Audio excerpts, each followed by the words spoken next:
So here we are at the education essay. So what's important when we are greeted with a task in IELTS is to first consider what the vocabulary is going to be for this question. So thinking about the education system, what other words and phrases will we need for this task? Once we've done that, we will then need to extract the two ideas that we will be discussing and lay into them. So let's start by reading through your sentences. So the issue of education system has grown in importance since the innovation in teaching and learning methods. See, this needs to fully consider the question. I've pointed this out before, but the issue of education system does not fully encompass this whole idea. So a better introductory sentence brings to mind the idea that we will be exploring. It allows the reader to see everything that's about to be spoken about in the essay. The next sentence is really where you give your opinion in a bit of expansion. So, but the first sentence really must encompass the whole idea that we're going into. So let's see if we can rewrite that to do exactly that. You could start it with, how effective our current education system is has been called into question in recent years. Or if you wanted to be super smart, the efficacy of our education system. The efficacy of something is a measure of how effective it is. Not to be confused with efficiency, how efficient something is. How the efficacy of something is how effective it is. So the efficacy of the current education system has been called into question numerous times in recent years. Although conventional schooling is prevalent globally, and when we use although, we do not need but. Although conventional schooling is prevalent internationally, alternative teaching methods should be developed with the aim of achieving better results, or with the aim of improving results. And so, also, don't say using some relevant examples, because we want all of your examples to be relevant. Everything in here should be relevant. So if we say some relevant examples, it makes us think that it's not all of your examples that are relevant. So I would leave that word out of there. Firstly, in the majority of developed countries, there are various alternative methods being considered alongside traditional schooling, such as private home tuition. The S is not necessary there. This is because in conventional methods of schooling, every student is taught at the same level, despite the fact that some students are unable to cope with this method of teaching. We don't need this.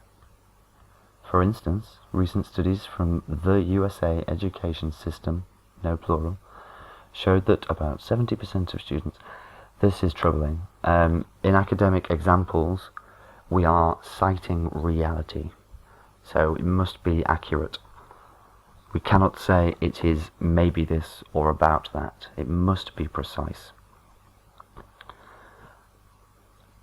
USA education systems showed that 70% of students who are taking private tuition performed well in exams, but how much better?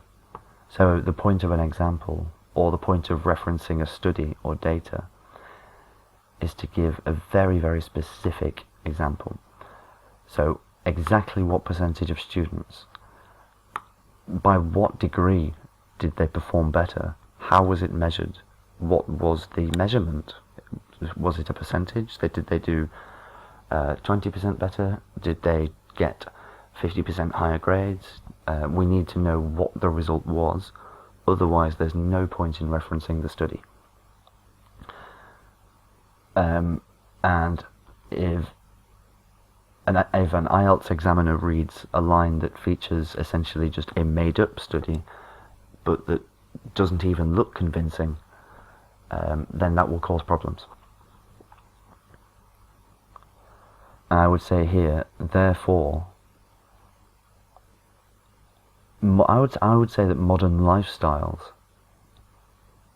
demand that we improve teaching methods.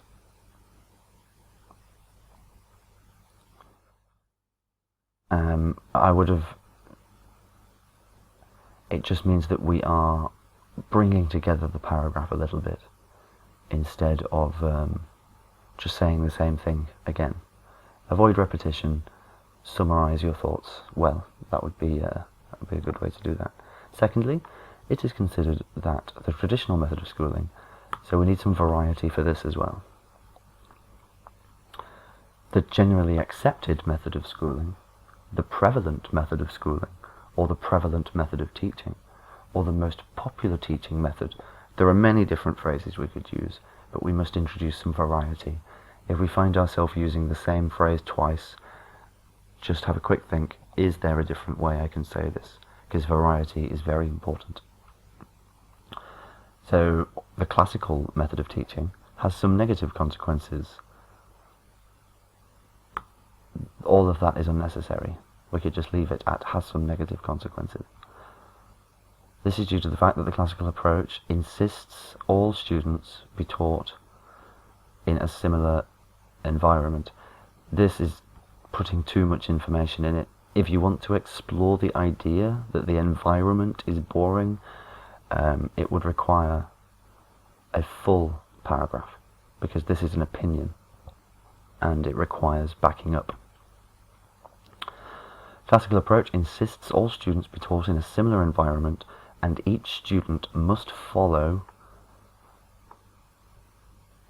I would say, the curriculum as dictated by the teacher, comma, and those who do not learn can only fail. Full stop.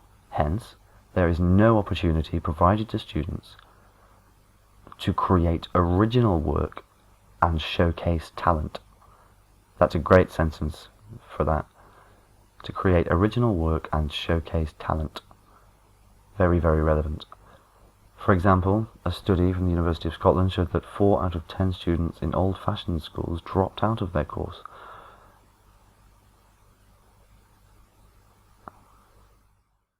So you're saying that 40% of students in old-fashioned school dropped out of their course.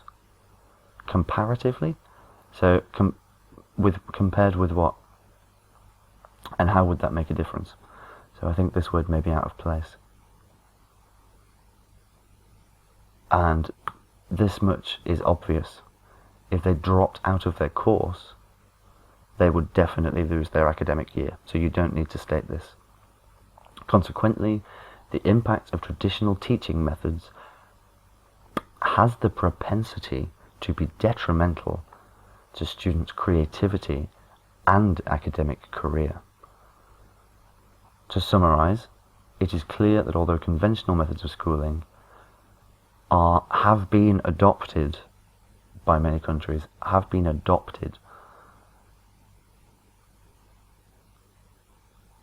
but there are numerous and significant methods available that could significantly improve the performance of students. We can't use this here. This is not academic enough. Words like incredibly, they carry too much emotional weight, they carry too much opinion. We need to be speaking factually. So we speak with words like significantly, remarkably, maybe not even remarkably, significantly, considerably, that sort of thing. So have a good listen through, and then I will move on to your final piece, the other task 1 waiting for me in the inbox. Speak soon.